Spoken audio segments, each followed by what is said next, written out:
Alrighty, so with now every team that have played their 33rd game, and that's include last night when we saw the last two teams play their 33rd games between Inter Miami versus Charlotte, and of course that game has to end in a draw because you know that the league is trying to have maximum chaos in terms of the playoff race, which it's definitely going to be chaotic again this year. Probably you could say maybe even more chaotic than last year, though last year it was pretty chaotic, especially in the Western Conference playoff race, where last year it was virtually a play-in kind of tournament in the Western Conference playoff race. But yeah, there are still a lot of spots up for grabs in terms of playoffs. There's obviously seeding that is up for grabs, and then there's also some playoff streak that is definitely on the line that we'll talk about some of the biggest headlines and well, in this case, the five headlines that is going to happen in Decision Day 2023. So we start with talk about the first 2 point, which is the playoff race. Let's talk about the Eastern Conference playoff race. So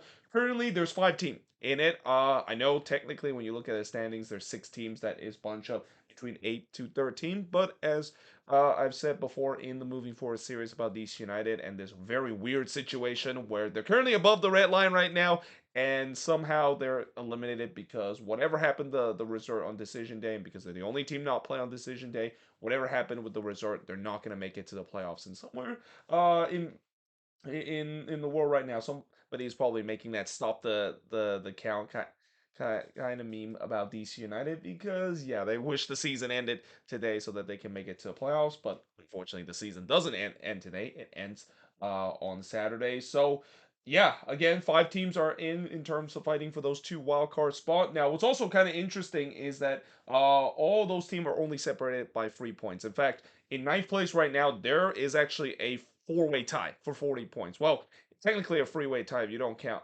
DC United. So yeah, one of those teams that currently are at 40 points, they could potentially reach the playoffs if they can get a win and not really any help from other team. Well, that is if you are currently the 10th place team, which actually I should have did some research of who exactly is the 10th place team. I think it's Chicago right now, the 10th place team in the Eastern Conference. Yeah, so let me take a look at which team is in. Actually, no. It's actually the Red Bulls, the one that is controlling their own destiny. So all they need to do is to win their game, and if they can win their game, then yeah, they are going to make it to the playoffs and extend that playoff streak that they had the longest active playoff streak right now in MLS. Now looking at the Western Conference playoff race, now the Western Conference playoff race is even more interesting because there's actually 3 spots up for grabs for 5 teams. And what's interesting about that is, unlike in the Eastern Conference where these teams are fighting for those 2 wildcard spots, there's actually still a spot where you can actually avoid playing the card game. And I'm pretty sure there's a lot of these teams that are trying to avoid that spot, trying to get to that 7 spot where the Portland Timbers currently occupied. But yeah, there are 5 teams in it. 7 to 11 is separated by 2 points, and that include in 10th and 11 on decision day. We're gonna have both of those teams going head to head with Sporting KC and Minnesota playing against each other. Now, I want to say that's a game where winner of that game is going to be moving on into the playoffs, but technically that's not correct because both of these teams, if they won, one of them won the game, they still need to rely on help in terms of some of the team above them because of where they are in the standings. But still, that should be a very pivotal match, a match that I'm definitely a little bit nervous because Minnesota is a team that have not done very well on the road against Sporting KC at all in the regular season. In fact, they have never won against Sporting KC in the regular season. And I remember the last time that one of my team was involved in this situation, it was 2019 against the Portland Timbers, and yeah, that did not ended well. So yeah, should be interesting to see how that is going to go. But also for the teams that is above the red line right now. Speaking of the Quakes, they're one of those team. I mean, all they need to do is win. I mean, pretty much all these team above the red line control their own destiny. They just need to win their final matchup. And when you look at the matchup, I think the Quakes probably will have the easiest matchup because they are playing against Austin, and I know that sounds that might sounds hard or something like that, but the Quakes have never lost to Austin in their French. franchise history, and the fact that Austin has been just pretty much in see you next season mode and go through this huge cliff that they dropped since Leeds Cup. You would expect that they could take care of business, but then when you look at the other two teams, Dallas has to go on the road. They're the only team that has to go on the road besides Minnesota in terms of fighting for those playoff position against the Galaxy, and then the Timbers. They're playing at home against Houston, but Houston is also a team that is still have something to play for in terms of fighting for top four spot, which that perfectly transition in terms of the third headlines heading into Decision Day 2023.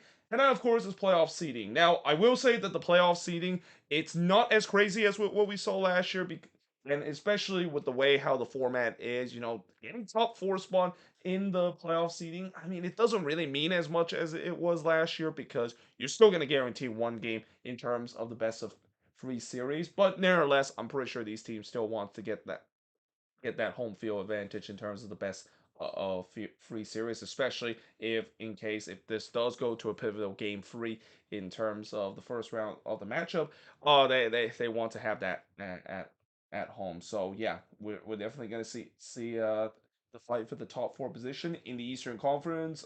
We see four teams fighting for the top four. I wrote West there. It's actually the Eastern conference that is. So yeah, the Eastern Conference. That's or actually no, that's actually the Western Conference. I'm sorry. Let me get rid of this here so that way I don't confuse myself. It's actually the Eastern Conference that is the thing that there's two teams fighting for it. But in the West, it's a little bit more interesting because there's four teams still fighting for those top four spot.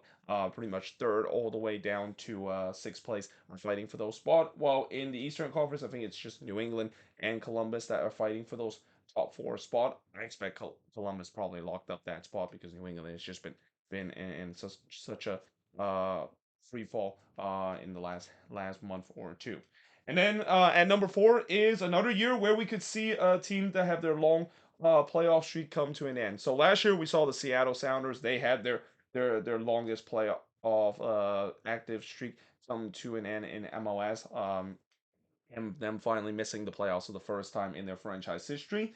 This year, we could see the New York Red Bulls in dangers of doing that because, yeah, they are definitely flirting of missing out on the playoffs. But the good news for the Red Bulls is that at least they control their own destiny. Like if they can win their final game, then they are going to be able to make it to the playoffs. But that being said, there could be a case where the Red Bulls might not win their final game. Which, speaking of the Red Bulls, let me see who they play in terms of their final game. They are going to be playing. Ooh, they're going to be playing against Nashville in on the road on the final game. But as what you recall, this was actually a decision day matchup that we saw a couple years ago, where the Red Bulls had to get a resort to make it to the playoffs.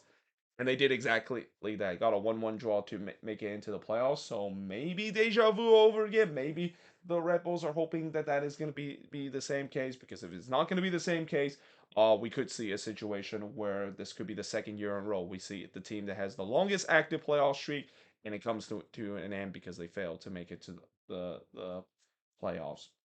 And then at number five, lastly, of course, is teams that's been eliminated are going to definitely play some spoiler role. Now, this is more on the Western Conference side, though. On the Eastern Conference, I'm pretty sure Inter Miami is going to try to play spoiler again. I mean, they and Charlotte kind of damaged their chances in terms of sitting themselves in a comfortable spot. And I'm pretty sure all those teams around the playoff bubble in the East are thanking Miami of getting a draw in that game against Charlotte to make it really interesting. But yeah, they're definitely going to try to play the spoiler role, trying to spoil Charlotte chances of potentially making the playoffs once again. But also, when you look in the Western Conference, again, top all those eliminated teams. Austin is going to try to spoil the Quakes' chance of making the playoffs.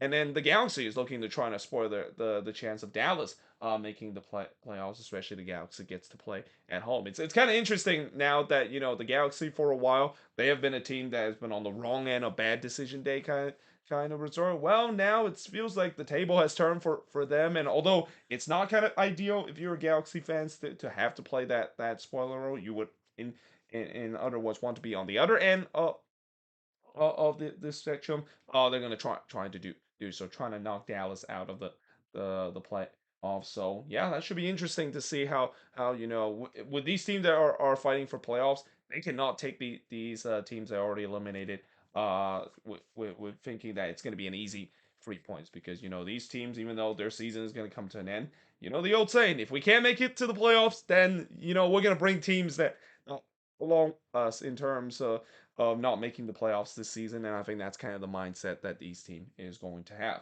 And then finally, a bonus kind of headlines in terms of this decision day 2023 is that we could see both New York team miss out on the playoffs for the first time in MLS history. And it's kind of interesting. For the last 2 years, we have had a certain region that tends to not make it to the playoffs. I remember in 2021, it was the California and Texas team not being able to make it to the playoffs. And then last year, we saw all the Cascadia team miss out on the playoffs. Both Portland, Seattle, and Vancouver all miss out on the playoffs. That's the first time we've ever seen that in MLS history. And now it seems like we could see another thing where both New York team could miss out on the playoffs for the first time in MLS history. If the Red Bulls doesn't able to get their win and go above the red line, not only they have their longest active playoff streak comes to an end, but if NYCFC don't take care of business, then we could see both New York team not being able to make it to the playoffs. And I mean, in terms of ratings, I don't know if that's going to damage the ratings a little bit. I mean, New York market, I know it's the biggest market in MLS, but they haven't really got great ratings, and I don't think Don Gabber is going to worry too much about it. I mean, this is not like other sports where